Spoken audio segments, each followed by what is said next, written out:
دو عالم کا ناظم بنا دیا۔ برادران ملت اسلامیہ، آسمان دنیا میں ہر ستارے اپنی چمک لیے ہوئے ہیں، چمک رہے ہیں، لیکن اسی آسمان دنیا میں ایک مخلوق ہے جس کا نام ہے چاند۔ چاند میں چمک نہیں ہے، بے نور ہے، لیکن سورج کا ہم جنس ہے، سورج کا ہم جنس ہے، شکل میں سورج کی طرح ہے۔ جب سورج کو مقام ملا تو چاند نے حسد نہیں کی، جب سورج کو مقام ملا تو چاند نے نفرت نہیں کی، جب سورج کو مقام ملا تو چاند نے عداوت نہیں کی، بلکہ اس مقام والے سورج کے پیچھے چل پڑا، اس مقام والے سورج کے پیچھے چل پڑا۔ اب چلا تو چلتا چلا گیا، صحبت کا اثر ہوا، اللہ کے حکم سے سورج شام کو غروب ہو گیا، لیکن جیسے ہی شام کو غروب ہوا اس صحبت کا اثر اسے حاصل ہو گیا۔ سورج چمک رہا تھا، زمین پر اپنی روشنی دے رہا تھا، لیکن جیسے ہی وہ افق پر اپنے وجود کو گم کرتا ہے اندھیرے میں، چاند اگ آتا ہے، چاند نکل آتا ہے اور اپنی چاندنی کو بکھیر دیتا ہے، اور اس کی چاندنی کا اثر یہ زمانہ قبول کرتا ہے۔ میں یہی مختصراً عرض کر دینا چاہتا ہوں کہ ایک سورج سے نسبت رکھنے والا چاند اگر صحبت حاصل کر لے تو اسے چاندنی ملتی ہے، لیکن سنو، اس دنیا میں ہم جس کی میلاد منانے کے لیے یہاں جمع ہوئے ہیں وہ شمس الضحیٰ ہے، وہ بدر الدجا ہے۔ جب وہ اس دنیا میں آیا تو اسے بھی آرام کرنے کا خدا نے موقع دیا، اس لیے دیا تاکہ صحبت میں رہنے والا ابو بکر صدیق اکبر بن کے چمکے، عمر فاروق اعظم بن کے چمکے، عثمان غنی بن کے چمکے، علی شجی بن کے چمکے۔ اسی لیے فاضل بریلوی فرماتے ہیں، چمک تجھ سے پاتے ہیں سب پانے والے، میرا دل بھی چمکا دے چمکانے والے، میرا دل بھی چمکا دے چمکانے والے۔ اب یہی میں آپ کو بتاتا چلوں، وہ سورج جو آسمان دنیا پہ چمکتا ہے، 3 حصے پر پانی ہے اس زمین پر۔ جب اس کی روشنی پانی پر پڑتی ہے تو پانی گرم ہو جاتا ہے، پانی جلن محسوس کرتا ہے، پانی پریشانی محسوس کرتا ہے، لیکن جب شام کو وہ سورج غروب ہوتا ہے تو چاند کی چاندنی کے اثر سے یہ پانی جو دن بھر ٹھہرا ہوا تھا، جیسے ہی اسے راحت ملتی ہے، جیسے ہی اسے سکون ملتا ہے، جیسے ہی اسے قرار ملتا ہے، وہ پانی چاند کے احسان کو فراموش نہیں کرتا، اسے یاد کرنے ہی کے لیے نہیں، اس سے ملنے کی آرزو رکھتا ہے، اور سمندر میں مد و جزر آ جاتا ہے، سمندر جوش پہ آ جاتا ہے۔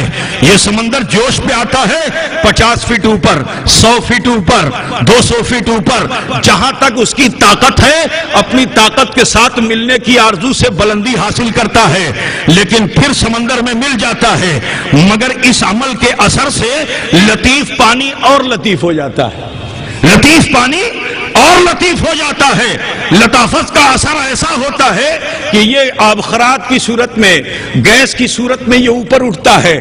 عاشق ہے، ملنے کے لیے چلا، اب جو چلا تو رب نے اسے ایک مقام پہ روکا، کہا تو عاشق ہے، عاشق ہی رہے، ملنے نہیں دیا جائے گا، اگر مل جائے گا تو پھر مقام محب تیرے پاس نہیں رہے گا، تو خود محبوب ہو جائے گا، لہذا تجھے ملنے نہیں دیا جائے گا۔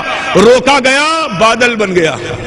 اب جو بادل بنا تو غم کے آنسو برسات کی صورت میں زمین پر گرے، لیکن اے عزیزو میں آپ کو ایک بات بتانا چاہتا ہوں، ذہن نشی فرمائیے، پانی پانی ہے، جب اس کی ماہیت کو آپ ٹیسٹ کرو گے، لیبورٹری میں جاؤ گے تو لیبورٹری والا یہی کہے گا، ایک سائنٹسٹ یہی کہے گا، ایک مفکر یہی کہے گا کہ پانی میں پانی میں ہائیڈروجن اور آکسیجن ہے، ہائیڈروجن اور آکسیجن ہے. اب وہ چاہے پانی سمندر کا ہو یا برسات کا ہو، لیکن اے عزیزو دونوں پانی میں صلاحیتیں الگ الگ ہیں. ایک پانی وہ ہے کہ اگر کھیت میں چلا جائے سمندر کا پانی تو وہ سمندر کو جلا ڈالتا ہے، اگر وہ انسان پی لے تو انسان جل جاتا ہے. لیکن آسمان سے اترا ہوا پانی اگر پی لے تو حیات بخش پانی ہے. زمین پہ گرے تو زمین کو حیات مل جائے، انسان کے شکم میں چلا جائے تو انسان کو حیات بخش ہو جائے.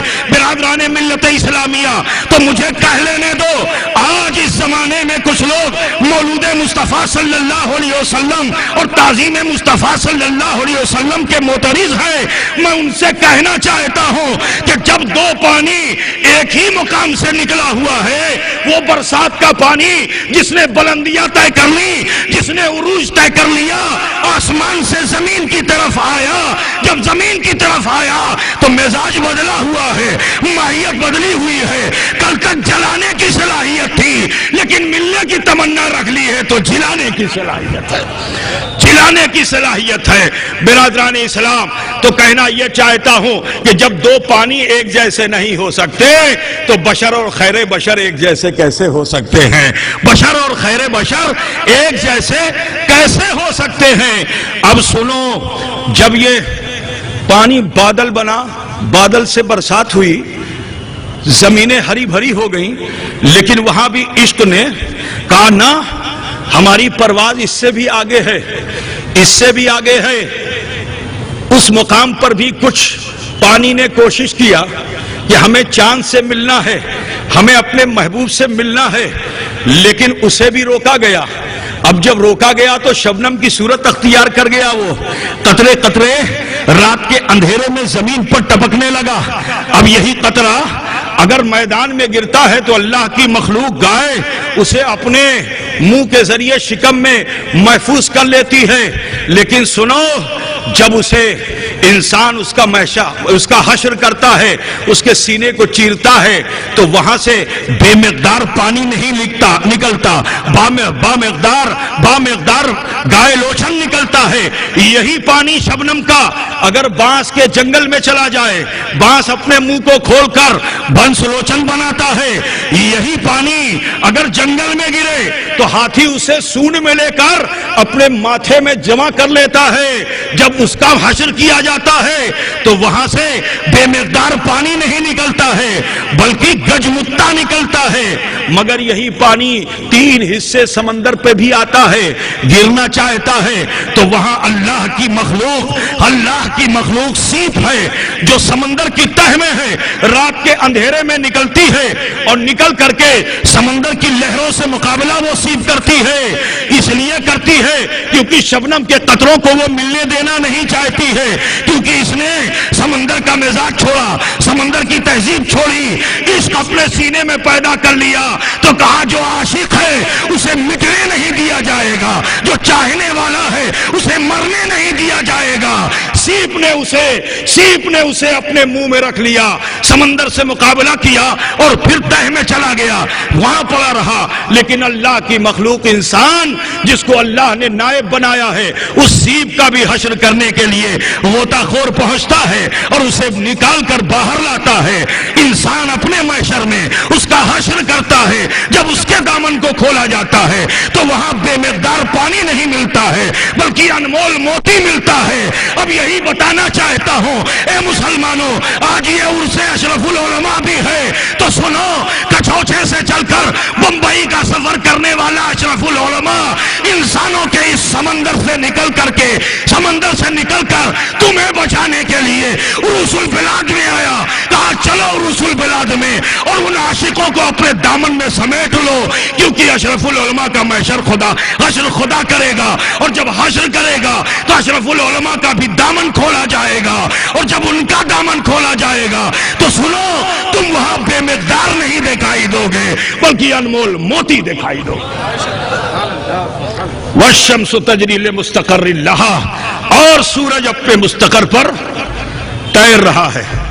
وقت کی قلت ہے، اختصاراً عرض کرتا چلوں کہ جس طرح سے اللہ تبارک و تعالیٰ نے آسمان دنیا میں سورج کو چنا، اسی طرح سے رب العالمین نے انسانوں کے اس دنیا میں انسانوں کو چنا، اور انسانوں کے درمیان سے ابھی حضرت نے آپ کو بتایا کہ امت چنی گئی، تو اب سماعت کیجئے کہ انسانوں کے درمیان سے اللہ تعالیٰ نے امت محمدیہ کو چنا، اور جب چنا تو حکم کے عمل میں لگایا، امت کو حکم کے عمل میں لگایا۔